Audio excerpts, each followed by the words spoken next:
Sometimes the story doesn't end when the last page turns, it ends when your heart finally lets go. But what if it never does? Subscribe for more stories that speak to the pain you don't say out loud. They told me that time heals all wounds, but they never told me what to do with the words that keep bleeding out long after the scar has formed, what to do when the pen won't stop shaking in my hand, or when I find myself whispering your name in every line I write, as if saying it might summon you back from the silence you left behind. I used to think writing was a way to remember, a gentle rebellion against forgetting, but now it feels like a punishment, a cruel echo that won't fade, a voice that keeps telling me that if the story's over, I should stop. But I can't, because every time I try, the words come crawling back, like ghosts demanding to be heard. You left me with unfinished sentences, half-filled notebooks, and 1,000 versions of goodbye that never sound final. The world moved on the way it always does, indifferent and unbothered, while I stayed stuck between the punctuation marks of what we were and what we could have been.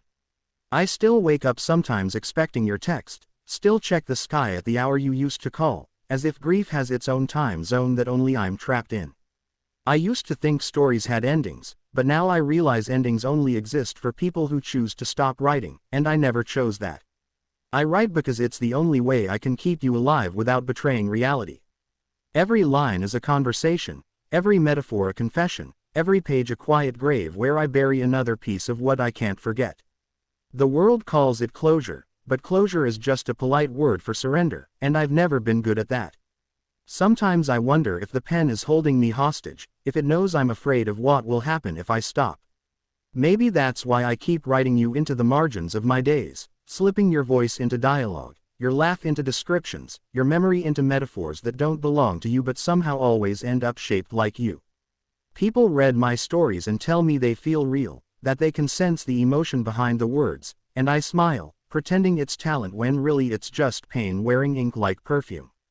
They think I write fiction, but you and I know it's all fragments of truth stitched together by denial. Do you remember the night we promised we'd always write together? You said words were immortal, that if we wrote our love into the universe, it would live forever, even if we didn't. You were right about one thing, the words did live.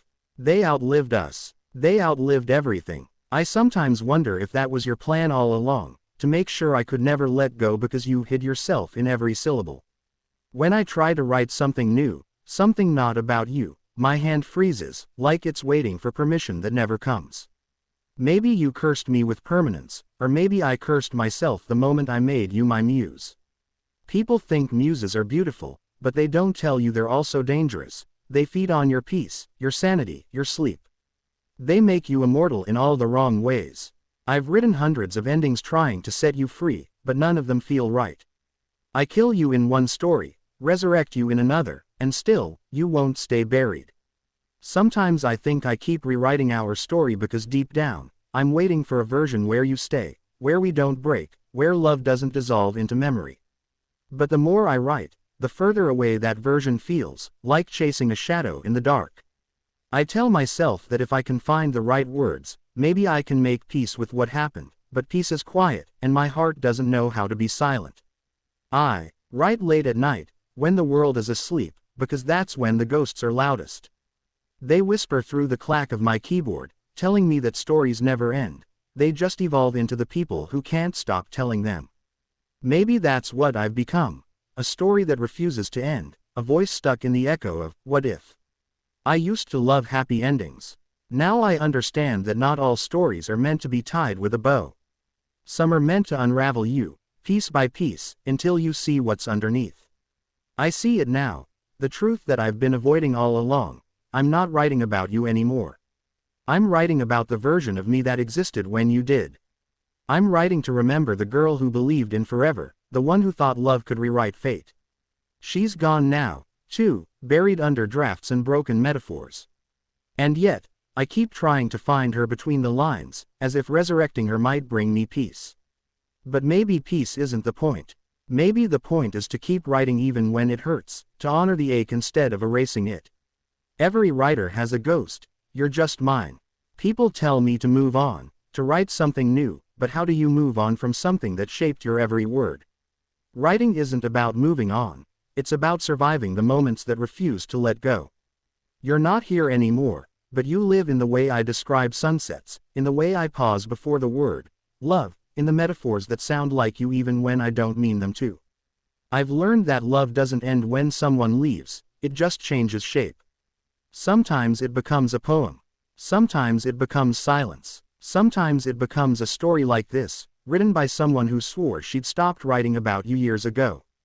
Maybe I'm still writing because this is what healing looks like for me, not forgetting, but remembering differently. I write to remind myself that I survived, even when it didn't feel like it. I write to prove that something beautiful can still come from something broken. And maybe, just maybe, I write because part of me is still waiting for you to read it. Every word feels like a letter I never sent, every story a conversation that never ended.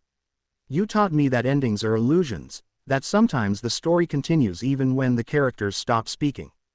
And that's what I am now, a continuation. My pen doesn't know how to stop because life doesn't stop. Pain doesn't stop. Memory doesn't stop. Maybe that's the cruelest truth of all. Stories only end when we do. So I'll keep writing, even when the ink runs dry, even when the words stop making sense, because somewhere in the noise, there's still a heartbeat that sounds like yours. They say writers bleed on paper, but no one warns you what happens when you never stop. The blood becomes ink, the pain becomes prose, and before you know it, you've built a home out of heartbreak. That's what I've done. This page is my home now, and every time I write your name, I'm coming home to the place I lost you. Maybe one day, I'll write something without your shadow in it. Maybe one day, the pen will rest. But not today. Today, I write because it's the only way I know how to breathe. I write because even though the story's over, the echo remains, the echo that whispers, keep going. And maybe that's the real reason I can't stop. Because even if the story's over, I'm still here. Still writing, still bleeding, still hoping that somewhere between the words, I'll find the ending that finally lets me rest. But until then, the story goes on, because I do. And that's enough. If this story found the part of you that never healed, don't scroll away. Share it, save it, let it reach someone who still writes their pain in silence. And if your heart's still whispering through the pages, subscribe. For more stories that remind you, you're not done yet either.